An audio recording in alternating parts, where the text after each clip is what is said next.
Sveiki gyvi. Šiandien mūsų akiratyje atrodytų pats paprasčiausias ir, kaip tvirtina žinovai, pats nepaprasčiausias skystis pasaulyje – vanduo. Chemikas Telesforas Laucevičius. Labadiena. Sveiki gyvi. Ir įmonės Burbuliukas pardavimų vadovas Sigitas Tribušis. Labadiena. Sveiki gyvi. Na, gal iš pradžių apie tą į vandenį. Kiek ten mes turime vandens kiekvienas iš mūsų? Sako, apie 80%. Apie žmogų galim taip pasakyti, kad žmogus tai yra ne kas kita, kaip skystas vandenėlis. Piltas į odos maišelį, 50-60 litrų vandens ir ten dar yra kaulai, kurie palaiko, kad tas odos maišelis nesugriūtų. Tai logiškai galima mąstyti, kad nuo vandens priklauso labai daug kas. Taip, nuo vandens mes priklausom pilnumoj. Ir kaip pasakė vienas prancūzų filosofas, kad gyvybė tai yra ne kas kitas, kaip sudvasintas vanduo. Gyvas organizmas tai sudvasintas vanduo. Labai taiklus ir gražus posakis. Tai čiumpam tą vandenį iš karto iš pakarpos. Jonizuotas vanduo, kuo skiriasi nuo normalaus? Atsakant į šitą klausimą, reikėtų trupučiuką mums apeiti aplinkui. Pradėkim nuo to, kad žmogus, kaip jau kalbėjom, tai 2/3 vandens. Mūsų visi pagrindiniai organai ir mūsų visi vidaus skysčiai, sakysim, kraujas, ląstelinis skystis ir plastelinis skystis, tai yra nekas kita kaip 90 ar virš 90% vandens. Mūsų smegenys 85% vandens, inkstai, plaučiai 70-80% vandens. Ir visa esmė yra ta, kad koks tas vanduo. Jisai nėra mūsų organizme vanduo toks pat, kaip kad bėga iš vandentikio čiaupų. Ir kalbėdami apie vandens reikšmę ir niekiek nebejodėm to vandens reikšmę, logiškai mes turim savęs paklausti, o koksgi vanduo yra labiausiai tinkamas organizmui?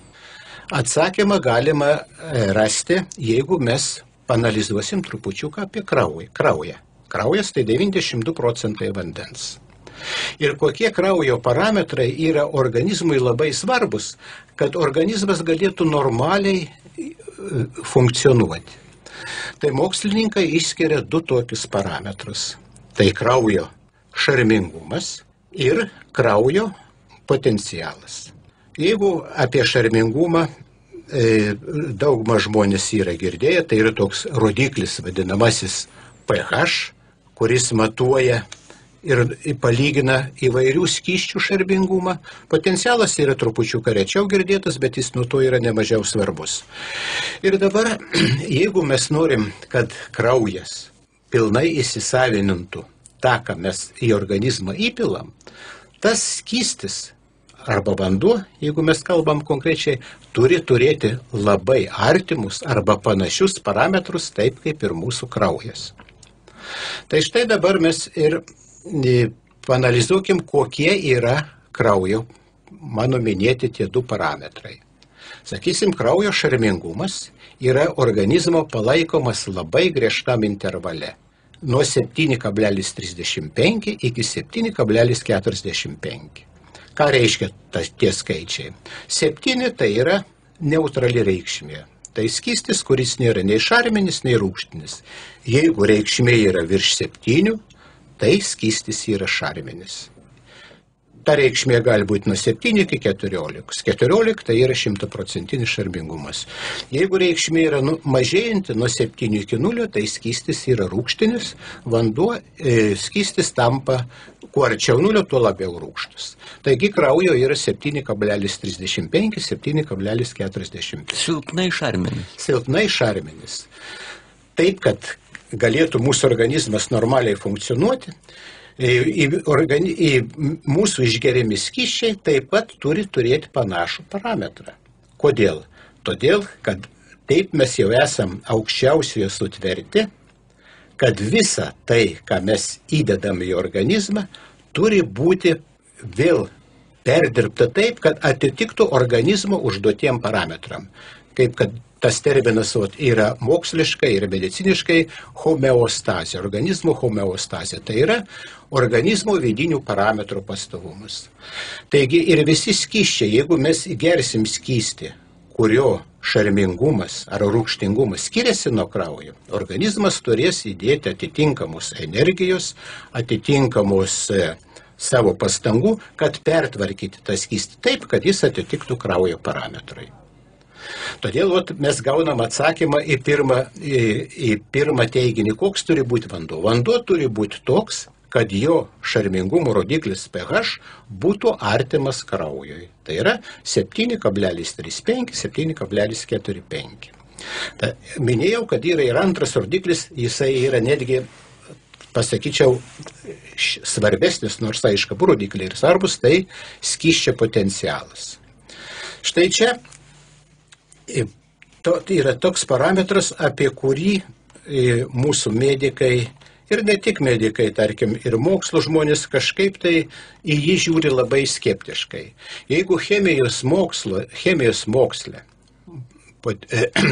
potencialas, dar jis pilnai, jeigu jį pavadinta, yra oksidacinis, redukcinis potencialas ir puikiai žinomas, apie jį jau kalbama 8, 9, 10 klasiai, tai kai šitą reikšmę reikia perkelti į žmogaus organizmą, prasideda įvairūs nesusipratimai. Kad radijo klausytojams būtų aiškiau, mes galim paimti tokį pavyzdį. Jeigu mes paimsim ir perpjausim obuolį per pusę, tai mes po kiek laiko žinom, kad obuolio paviršius pajuodos. Vyksta oksidacijos procesas. Reiškia, jeigu vyksta oksidacijos procesas, reiškia, tada vyrauja oksidacinis potencialas. Ir atvirkščiai, jeigu tas procesas nevyksta, vyksta priešingas procesas, tai yra redukcijos procesas. Taigi, kiekvienas mūsų skystis turi tą vadinamąjį oksidacijos redukcijos potencialą. Koksgi yra kraujo oksidacijos redukcijos potencialas? Kraujo potencialas yra minus 59 milivoltai. Milivoltai tai reiškia 1000 voltų dalis. Jis palyginti nedidelis, bet jis yra labai reikšmingas, todėl, kad mes sakome, kad tai yra neigiamas potencialas. Žmonėm labai dažnai tiesiog nekyla net ir mintis, kad kiekvienas skystis, taip pat ir vanduo, gali turėti teigiamą arba neigiamą potencialą. Kraujas turi neigiamą potencialą. Neigiamas ką reiškia? Tai reiškia, kad vyrauja redukcinė aplinka, redukcinė terpė. Kitaip sakant, minusinis potencialas arba redukcinė terpė reiškia, kad tokiame skystyje, tuo pačiu ir kraujuje, yra elektronų perteklius. Yra laisvų elektronų. Elektronai tai mums visiems suprantama. Tai yra, kas yra gyvybė, judėjimas. Elektronų judėjimas tai yra gyvybė. Mūsų organizme visos centrinės nervų sistemos smegenų siunčiamas komandos, tai yra ne kas kitas kaip elektronų judėjimas arba elektriniai impulsai, kurie pasiekia atitinkamus mūsų receptorius ir taip yra įtakojama mūsų organizmo gyvybinė veikla. Taigi, šitas oksidacinis redukcinis potencialas yra svarbus tom, kad jisai ir išreiškia, ar mūsų skystyje yra elektronų perteklius, tai reiškia yra teigiamas potencialas, ar atvirkščiai tame skystyje, junginyje ar medžiagoje elektronų trūksta ir tada potencialas yra teigiamas. Taigi grįžtant prie kraujo, kraujo potencialas yra minus 59 milivoltai. Ir štai dabar mes paimkim tų skysčių, kuriuos mes dažniausiai geriame ir pamatuokime tų skysčių potencialų reikšmės. Na štai įsivaizduokime, radijo klausytojai žinoma, mes čia pademonstruoti to negalim, bet virtualiai įsivaizduokim taip. Mes paimam iš vandentikio čiaupų įpilam stiklinę vandens. Ir su specialiu prietaisu, gan nesudėtingas prietaisas, su juo pamatuojam, koks mūsų yra vandentikio vandens potencialas. Na štai įsivaizduokim, jūsų studijoje pripylėme stiklinę vandens ir su prietaisu matuojam. Ką mes matom? Mes matom reikšmę, kuri yra, kaip jūsų nuomonė, kokia turėtų būti reikšmė? Sprendžiant iš jūsų šypsenėlės pliusinė. Labai teisingai. Ta reikšmė bus pliusinė, bet ir ne bet kaip pliusinė. Matot, aš irgi įsivaizduoti galiu. Radijas ugdo fantaziją. Taip. Taigi, šita reikšmė pas Vilniaus vandentiekio vandeniui sviruoja maždaug nuo plius 180 mV iki plius 220 mV. Plius. Vilniaus vandenims visas pretenzijas. Jo. Tai čia blogai. Neskubėkim sakyti blogai ar gerai, tai yra faktas, kad Vilniaus vandentiekio vanduo, kaip ir daugumos Lietuvos centralizuotai tiekiamo vandens, šis parametras yra maždaug tokios reikšmės. O Panevėžy? O Panevėžy yra maždaug trupučiuką didesnis, teigiamesnis. Tai yra, sakykime, dar pridėkim plius 10, plius 15 prie Vilniaus vandentiekio potencialo reikšmių. Reiškia, Vilniečiai kaip sostinė, matyt, turi kažkokių tai privilegijų, jie gauna trupučiuką, ta prasme, geresnį vandenį. Taigi mes matom, kad tas vanduo, imkim vidutiniškai, sakysim, plius 200 mV. Dabar vėl prisibinkim, kraujo yra minus 59 mV. Prisiminė ir šitą homeostazės principą, tai yra, kad organizmas vis tiek turi prisitaikyti prie savo užduotų parametrų. Reiškia, jeigu mes geriam tokį vandentiekio vandenį, tokį skystį, kurio potencialo reikšmė ženkliai skiriasi nuo kraujo, vėlgi organizmas turi dėti pastangas. Šeikvoti papildomą energiją. Savo energiją, energetinius resursus tam, kad tą vandenį pertvarkytų taip, kad jis būtų artimas arba atitiktų kraujo parametram. Taigi, jeigu reikšmė plus 200 mV, kraujas minus 59 mV, reiškia, organizmui tenka pertvarkyti vandens tą parametrą tiek, kad pakeisti potencialą absoliučiai imant iki 260 mV. Tai darant kiekvieną dieną, o kadangi mes vandenį geriam kiekvieną dieną, privalom jį gerti kiekvieną dieną, reiškia, mes kiekvieną dieną pastoviai organizmo resursus alinam. Atsakant į jūsų klausimą, koksgi vanduo yra tinkamiausias, mes vėlgi grįžtam prie to, tai tinkamiausias vanduo yra toks, kurio parametrai yra artimiausi kraujo vidinio skysčio parametrai. Aš to labiausiai bijau, kraują reikia gerti. Geriausiai gryną. Tie vampyrai žinojo, ką daro, dėl to jie gyvena amžinai. Tarp kitko, čia galbūt čia, kaip sakoma, kažkiek tai logikos ir yra. Čia yra netokia kraupi išeitis. Pasirodo, kad Lietuva skirtingai nei daugumų pasaulio valstybių turi neįkainojamą turtą. Tai yra, mes turim savo giluminius požeminius vandenis, kurių mes po mūsų žemele siaučia galingi dideli vandens okeanai. Tai yra didžiulis turtas ir jeigu, sakysim, po kiek laiko, kai jau mūsų automobiliai bus varomi nebe benzinų ar dizelinių kūrų ar netgi negamtiniam dujom, o bus varomi vandeniu, tai Lietuva bus antrasis Kuveitas. Mes galėsim eksportuoti tą vandenį visas pasaulio šalis. Ir jeigu gersim kraują, dar tą pamatysime. Kodėl aš taip apie Lietuvos požeminį vandenį? Todėl, kad būtent mūsų tas vanduo, kuris yra gamtos suformuotas, jis po vandeniu ir turi tą neigiamąjį potencialą. Vanduo, mūsų giluminis vanduo, tai turi minusinį potencialą. O galima būtų sakyti, kuo giliau, to minusiau? Šitaip sakyti negalima, kadangi nėra tokios tiesioginės priklausomybės, tačiau tas minusas atsiranda būtent giluminiam vandenį. Tai reiškia gręžinį, kuris jau gali turėti apie kilometrą gilį ir panašiai. O jeigu virintas vanduo, jisai keičia savo potencialą? Be abejonės. Potencialą keičia, potencialas labai greitai keičiasi į teigiamąją pusę ir jeigu, tarkim, mes turime skystį, kurio potencialas yra neigiamas ir mes jį pavirinsim, tas neigiamas potencialas išnyks. atsiras teigiamas. O jeigu skysčio potencialas yra teigiamas, mes įvirinam, tai mes padarom dar teigiamesnį tą potencialą. Tai išvada, kad nereikia virinti. Vėlgi negalima kategoriškai daryti tokių išvadų, sprendžiant tik tai iš vieno parametro. Aš norėčiau tą pačią progą, pratęsiant, koks vanduo mums yra tinkamiausias, pratęskim mes savo sąlyginį eksperimentą, išmatuokim tuos parametrus ir kitų skysčių, kurie yra taip populiarūs, ypač mūsų jaunimo tarpe. Jos matuoti nereikia, ją gerti reikia gryną, bet ten potencialas yra, man atrodo, visiškai neigiamas, bet tikrai tą žodžio prasme. O jeigu sultis, pavyzdžiui, kokios nors obuolių? Rūgščiosgi. Jeigu mes paimsime obuolių sultis, citrinų sultis, mes pamatysime, kad šito rūgščių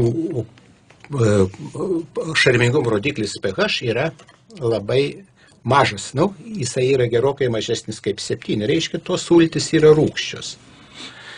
Ir taip, jeigu vien tik tai analizuojant pagal šitą vieną rodiklį, galėtume sakyti, kad tai skystis, kuris labai skiriasi nuo kraujo pH rodiklio. O jeigu dar įvedus potencialo? O jau jeigu pamatuojam potencialą, tai sakysim šviežių sulčių, tiek obuolių, tiek apelsinų, tiek citrinų. Potencialas yra artimas nuliui arba nežymiai neigiamas. O, vadinasi, pagal šitą rodiklį. Ir tarkim, dabar kaip yra sakoma, labai sveika yra gerti žalią arbatą.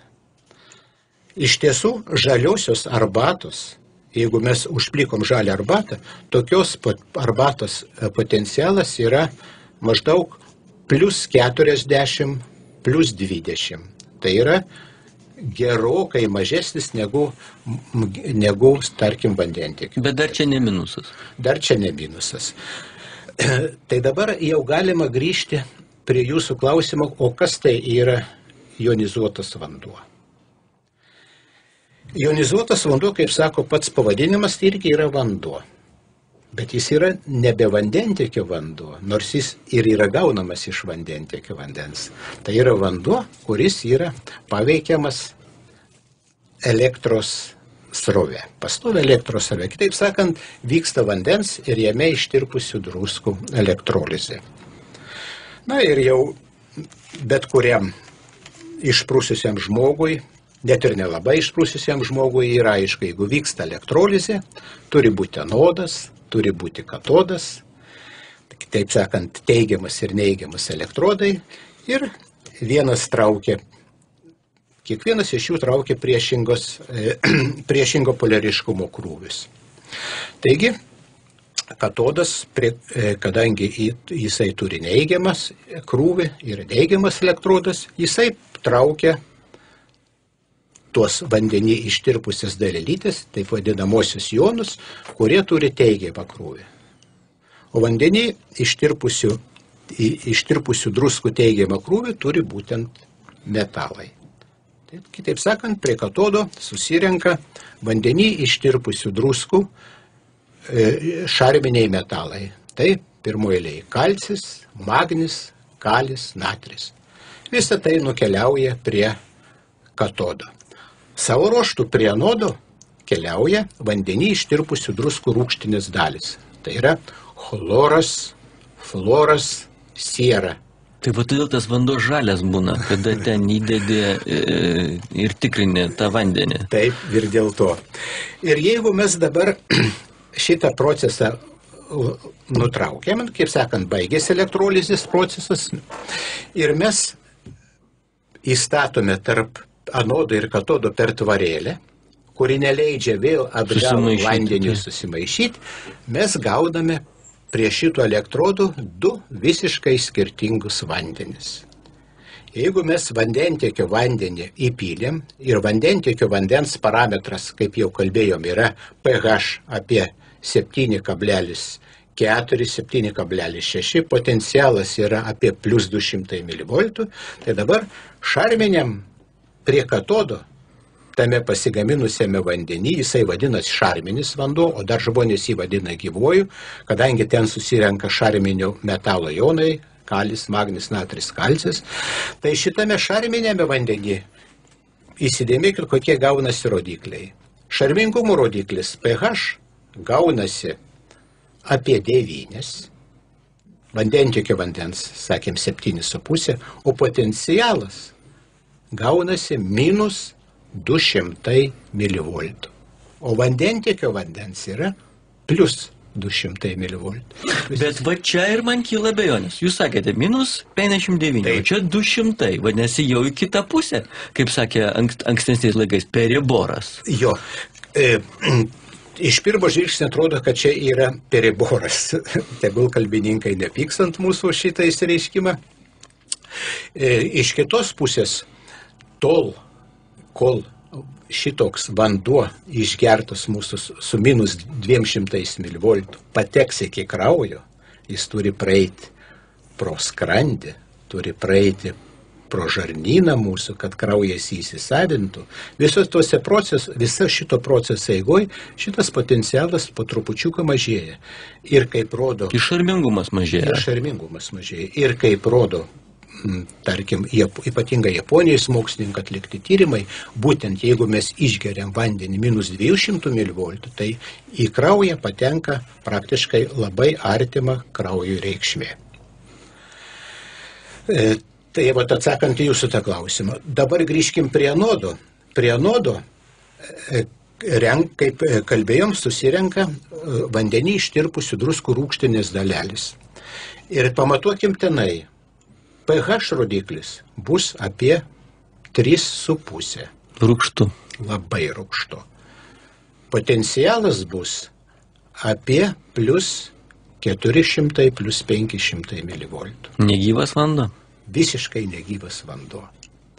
Taip, kad mes įpylę vandentiekio vandenį, mes praktiškai gaunam 2 visiškai skirtingus vandenis, kurie pasižymi visiškai skirtingomis savybėmis ir turi visiškai skirtingą poveikį organizmui. Tai jūs dabar manęs galėtumėt paklausti, o kaip įtakoja organizmą vienas ir kitas vanduo? Žinau, kad aš dabar galvoju apie tą kavos puodelį, kurį išgėriau ryte. Todėl man paklausti reikia dar susitelkti. Gerai. Aš tą kavos puodelį išgėriau su tais abiem vandenim. Taip. O norėčiau su vienu. Taip. Dabar jeigu jūs turėtumėte išgerti su vienu vandeniu, jūs turėtumėt namuose laikyti vietoj kavinukų arba arbatinukų arba gretimai specialų prietaisą vadinamą vandens ionizatorių, kuriame ir vyksta mano apkalbėtas procesas. Ten yra atskiriamas vanduo geras nuo blogo, gyvas nuo negyvo. Jo gyvą vandenį ir negyvą vandenį. Ir jūs tada gyvą vandenį susipiltumėt į kavinuką, įdėtumėt ten kavos ir jūs pamatytumėt, kad kava visiškai įgyja kitą skonį. Jinai aromatingesnė. Skonis žymiai švelnesnis, subtilesnis. O negyvą atiduotume priešams, irgi malonu. O negyvą jūs išgėrę kavos arba pavalgę praskalautumėt burną ir taip atliktumėt labai natūraliai burnos ertmės dezinfekcija. Opa, tai pasirodo ir negyvas. Negyvas vanduo, jis taip pat yra labai reikalingas žmogui. Tik tai pagal tai, ką mes kalbėjom, jau galima suvokti, kad šarminis vanduo pagal savo parametrus, kadangi jis yra artimas kraujui ir kitiems organizmų skysčiams, jį reikia vartoti į vidų, taip sakant, mes jį geriam. O rūgštinis vanduo, kadangi jo parametrai yra visiškai priešingai, jis pagrindinai yra skirtas išoriniam vartojimui. Kodėl? Todėl, kad rūgštinio vandens, o šitie rodikliai, kad labai didelis rūgštingumas ir labai aukštas teigiamas potencialas, jam suteikia baktericidinės savybės. Jeigu mes rankas nusiplausim rūgštiniu vandeniu, veidą nusiplausim rūgštiniu vandeniu, slogojant įtrauksim į nosį, puolant anginai, praskalausim gerklę, mes sunaikinsim visus mikrobus, kurie sukelia šitokius negalavimus. Nes šitas teigiamas potencialas ir reiškia, kad tame skystyje, vandenyje yra stiprus elektronų trūkumas ir šitos elektronus tas skystis stengiasi iš bet ko atimti. tie bet ko, tai yra susikaupę ant mūsų odos, ar nosyje, ar burnoje mikrobai. Ir atimdamas tos elektronus iš tų mikrobų kenkėjų, jis jų veiklą paralyžiuoja ir taip vanduo atlieka savo baktericidinį poveikį. Vis dar galvodamas apie tą kavos puodelį, vos nepražioplinau pertraukėlės. Jūs čia pagal savo vardo prasme ilgai nešėte ir apnešėte visą šitą informaciją. Aš padarom taip, nėlė pertraukėlė, iš karto tada ir poną Sigitą įtrauksime, nes jis čia irgi sėdėjo dykas, reikia išsiaiškinti, ką jis čia daro. Priminsiu tik chemikas Telesforas Laucevičius ir Sigitas Tribuišis, įmonės Burbuliukas pardavimų vadovas su mumis. Tu grįšime nedidelę pertraukėlę. Vėl mes kartu ir vėl mes apie gyvą ir negyvą į vandenį šnekučiuojamės. Kartu su chemiku Telesforu Laucevičiumi yra knygos Jonizuotas vanduo gyvenimas be ligų autorius. Čia dabar kaip tik būtų vieta tą dalyką priminti tiems, kurie tą knygą skaitė. Ir Sigitas Tribušis, įmonės Burbuliukas pardavimų vadovas. Būtent Sigitą dabar norėčiau užklupti. Aparatas, jisai yra paremtas tuo, kad vandenį padalina į dvi, taip sakant, kategorijas. Gerą ir blogą, bet po to paaiškėjo, kad abidvi tos kategorijos yra geras ir geras. Svarbu, kad nesusimaišytų, kad būtų atskirai. O žiūrėkit, kai būna tos elektrinės tokios, elektriniai kaitintuvai vandens, į rozetę įkišami, tai čia ne tas pats, ne? Aš tokį diletantišką klausimą užduodu. Ne, tai nėra tas pats. Pats elektrolizės procesas, jisai atrastas yra 20 amžiaus 6-ame dešimtmetyje ir per tą laiką jisai plačiai labai naudojamas. Tai būtent to vandens jonizatoriaus principas yra, kaip jau minėjau, kad tai yra teigiamas ir neigiamas poliai ir juos skirianti membrana, per kurią ištirpusių metalų ir druskų jonai patenka atitinkamai prie katodo arba prie anodo. Tai jonizatoriaus tas pats principas yra toks iš tikrųjų labai paprastas, tik tiek, kad šitam procese reikalingos itin kokybiškos ir būtinas sąlygas atitinkančios medžiagos. Tai yra metalai, bet koks metalas anodui naudoti, jisai toli gražu netinka, nes beveik visi metalai tirpsta elektrolizės metu. Tai čia yra galimi naudoti tik tai 3 metalai, tai yra rutenis, iridis arba platina. Jie visi yra reti ir brangus. Tai jonizatoriaus kokybės sąlyga, tai pirma yra būtent naudojamos šitos medžiagos, kurios iš savęs į vandenį netiduoda pašalinių medžiagų. Mes dabar kalbame apie Lietuvoje gaminamus? Taip, mes dabar pirmiausia kalbame apie Lietuvoje gaminamus daiktus. Pasaulis šitoje vietoje yra pažengęs labai toli ir techninė prietaisų prasme ir vandens panaudojimo prasme mokslininkai turi padaryti didžiulį įdirbį šitoje vietoje ir įmonė Burbuliukas Lietuvoje jonizatorius gaminantį jau 16 metus drąsiai gali didžiuotis, kad yra pionieriai ne tik Lietuvoje, bet ir rytų ir vakarų Europai, gaminant būtent jonizatorius. Jie kompaktiški, panas Telesforas sakė, kad tarsi kavinuko dydžio, bent aš taip įsivaizdavau, ar čia didelis filtras? Mes būtent ir užimam tokią nišą, kad mes specializuojamės tų buitinių vandens jonizatorių gamyboje, kuris iš pažiūros tai yra arbatinuko dydžio buitinis prietaisas, į kurį tiesiog įpilamas vanduo ir ten vyksta vandens jonizacija, kur atskiriam vandenį į gerą ir labai gerą.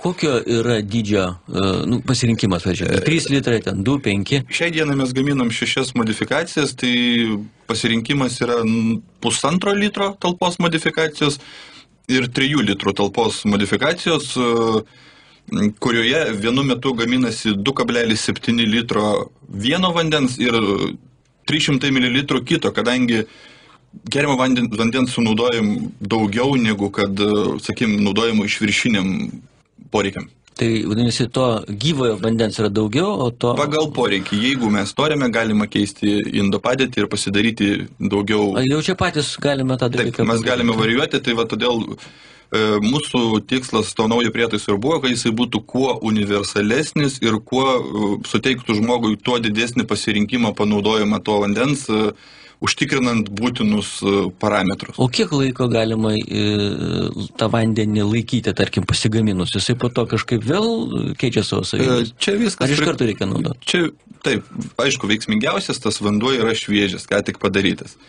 O jo laikymo sąlygos viskas priklauso nuo vandens elektrolizės trukmės. Tai yra, kuo mes stipriau pakrausim, tuo jis ilgiau ir laikysis. Bet šiaip kasdieniniam gerimui skirtas vanduo turi būti sunaudotas per 12 valandų. Tai kaip mobilų telefoną. Įkiši į tinklą ir jisai ten viską padaro. Yra Per kiek teisybės. laiko tas visas reikalas įvyksta? Mūsų prietaise geriamas vanduo paruošiamas per 5 minutės. Ba, jisai karštas ar? Ne, jisai... Jau galima kavą aplikyti, ar dar reikia? Jisai nešyla. Reikia jį... Kavai reikia jį virinti. O įdomu, vat tas prietaisas, apie kurį ponas Telesforas kalbėjo, kad galim patikrinti ir šarmingumą, ir potencialą, jis yra dar kitas. Negalima, pavyzdžiui, į šitą kavinuką dar pasižiūrėti, kokie parametrai. Na, tarkim, lietaus vandenį įpilį pasižiūrė, arba ten iš vandentiekio čia. Matavimo prietaisas tai yra visiškai atskiras prietaisas, o mes, gamindami ionizatorių, nuėjom truputį kitų kelių, mes gal viską pririšom prie elektrolizės trukmės. Nes Lietuvoje vanduo jis yra daugmaž vienodas su savo parametrais ir mes padarėm tyrimus 3 skirtingose vietose ir tiesiog sudėjome lenteles su reikšmėm po tam tikro laiko. Dabar, jeigu mes kalbam apie tą daiktą, tai aišku kalbam ir apie jo kainą. Na, ta prasme, ar čia yra brangus malonumas, čia kiek jo pakanka, na, tarkim, mesgi žinom, kad, tarkim, koks kavinukas, tai jį ten panaudoja, ten po to nuosėdos, visą kitą, na, jis pasensta grinai naudojama. Vat kaip čia jūsų atveju? Būtent tie minėti metalai, jie ir apsprendžia prietaiso ilgaamžiškumą.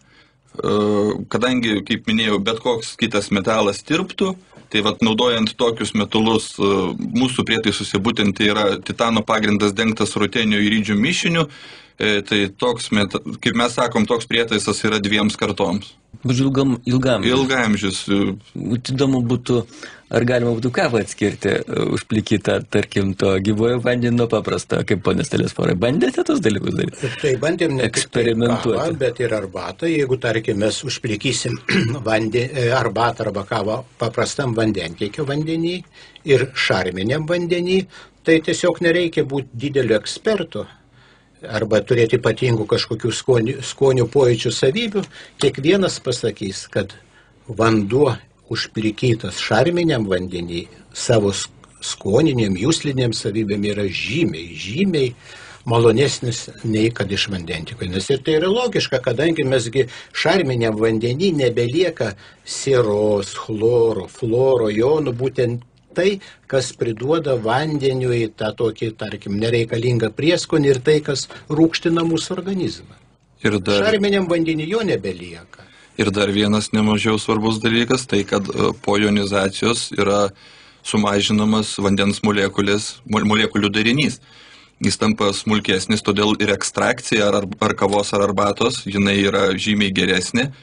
Lygiai tas pats ir su žmogaus organizmu, kad jeigu vanduo tampa takesnis, jis papuola į žmogaus organizmą, tai visi procesai, reiškia, žmoguje vyksta irgi žymiai geriau. O koks vanduo artimiausias tam ionizuotui? Na, tarkim, nežinau, tirpstančio sniego vanduo, šaltinių vanduo, giluminių, kaip sakėte?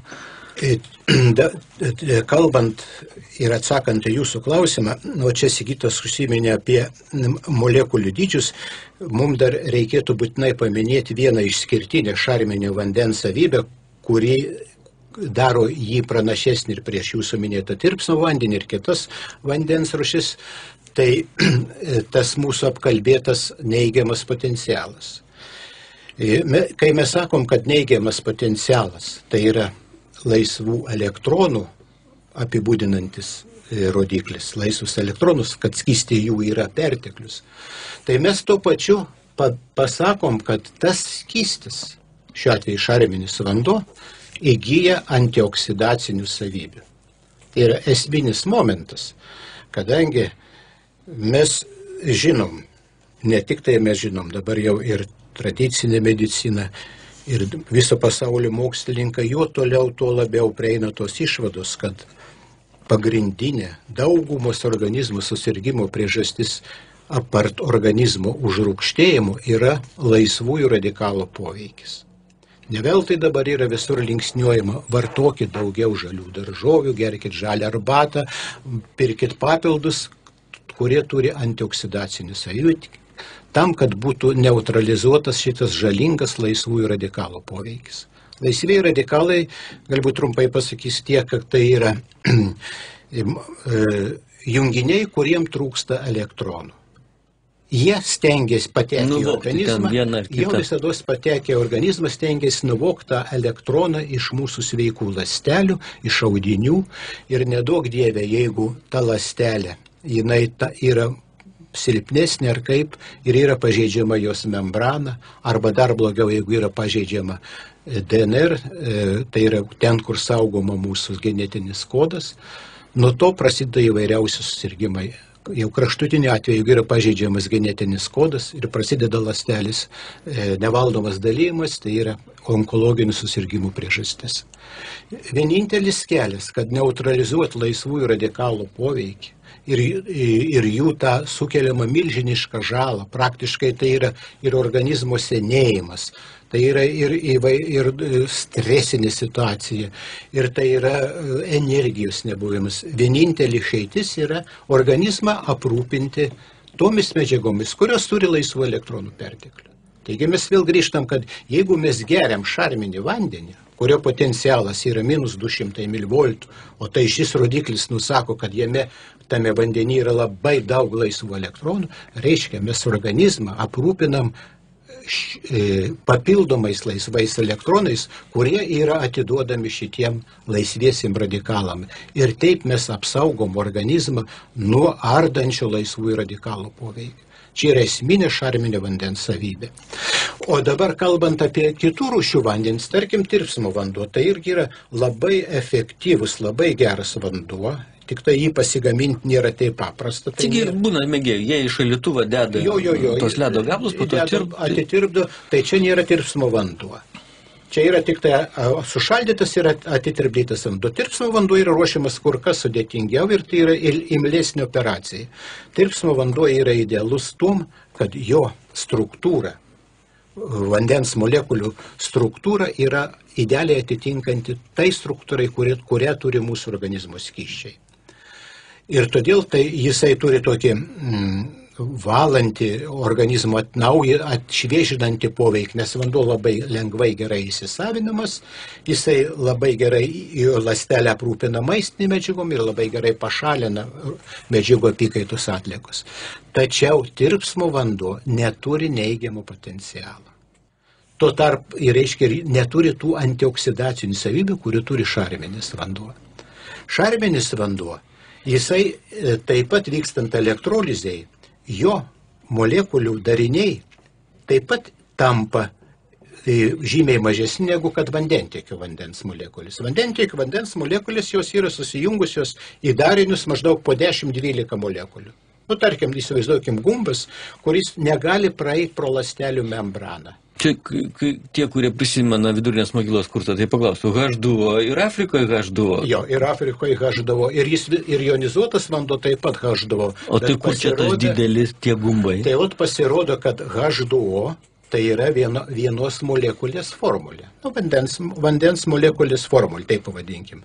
Bet natūraliai vandenį niekados po vieną molekulę neegzistuoja. Jos būna susijungusios į grupės, į darinius arba, kaip literatūrai rašo, klasterius. Taigi, juo klasteriai tie dariniai yra smulkesni, tuo organizmas juos lengviau gali įsisavinti. Tuo lengviau praeina pro ląsteles. Taigi, jeigu vandentiekio vandens molekuliniai dariniai yra 10-12 molekulių į vieną krūvą susijungusių, tai šarminiam vandenį, kaip ir tirpsmo vandenį, tai yra iš 5-6 molekulių. Reiškia, vanduo iš karto praeina pro ląstelių membranas. Iš karto. Organizmui vėlgi nereikia naudoti savo energijos, kad pertvarkyti tą vandenį. Kitaip, jeigu tiesiogiai geriant vandentiekio vandenį, nei pagal potencialą, nei pagal ląstelių susijungimo grupės šis vanduo yra netinkamas mūsų organizmui. Organizmas visą laiką eikvoja savo energiją tam, kad pertvarkytų tą vandenį. Geriant šarminį vandenį, mes organizmą iš karto aprūpinam tokiu produktu, kuris tiesiai įsisavinamas yra, tiesiogiai. Reiškia, mes taupom organizmo energetiką, mes taupom organizmo energiją, kurią organizmas gali panaudoti visiškai kitiem poreikiam.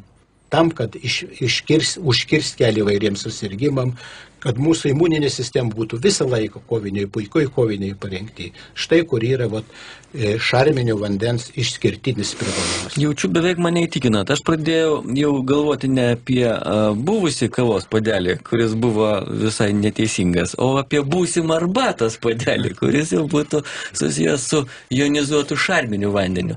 Jeigu taip sudėliojus tuos taškus ant tų raidžių, kurios tų taškų reikalauja, tai išeitų taip. Jonizatorius vandens, jisai atskiria šarminį vandenį nuo rūgštinio. Ir abudu tie vandenys gali būti panaudojami. Jie turi savo panaudojimą labai platų. Kur galima būtų, nežinau, ieškoti tų jonizatorių? Gal, žinot, pirmiausiai paklausiu gudriau, nes tai susijęs su tuo banaliu klausimu apie rozetę ir tą spiralę, kurią mes įkišdavom į stiklinę, įdant greičiau vanduo užvirtų. Rinkoje matyt pasitaiko pačių įvairiausių produktų. Kai kurie tie produktai yra geltonos spalvos, kai kurie baltos. Tai matyt, kad ir tokių jonizatorių galima įsigyti įvairiausių. Tiesa? Be abejo, gera vieta tuščia ilgai nebūna ir rinkoje jonizatorių yra pasiūla tikrai didelė, viskas remiasi į kokybę, į funkcionalumą ir be abejo į kainą. Tai rimtų Azijos šalių, sakykime, japoniški prietaisai, jie yra tikrai brangus. Mes užėmėm rinkos dalį buitinių prietaisų, tokią turim nišą. Lietuvoje įsigyti galima visuose didžiuosiuose miestuose, tai tikrai taškus atrasti galima Burbuliuko svetainėje adresu www.burbuliukas.lt. Galime pasidžiaugti, kad įrenginėjame būtent Burbuliuko pardavimų saloną Vilniuje, prekybos centre BIG, atidarimas bus gruodžio 1 dieną, yra viskas suplanuota. O, tai čia mums galima ateiti ir pasižiūrėti, kaip burbuliukas burbuliuoja. Taip, galima bus ateiti, viską pamatyti, tikrai bus suteikta kvalifikuota informacija, nes šitoje vietoje labai svarbu yra nuimti nuo viso šito dalyko mistikos šydą tokį, kad čia nėra kažkoks tai raganavimas, vanduo ten gyvas, negyvas, čia yra viskas pagrįsta mokslais, fizika, chemija, čia, sakau, mokslininkų įdirbis yra didžiulis ir mes tai labai gerai matome, sakykime, pardavimuose savo, nes didžioji dalis mūsų prietaisų šiaip ar taip išvažiuoja į užsienio šalis ir ten tiesiogiai matome, kad kur yra didelis mokslininkų įdirbis, kur yra publikacijos spaudoj, kur yra į tai kreipiamas dėmesys, tai tiesiogiai susijęs su žmonių naudojimu.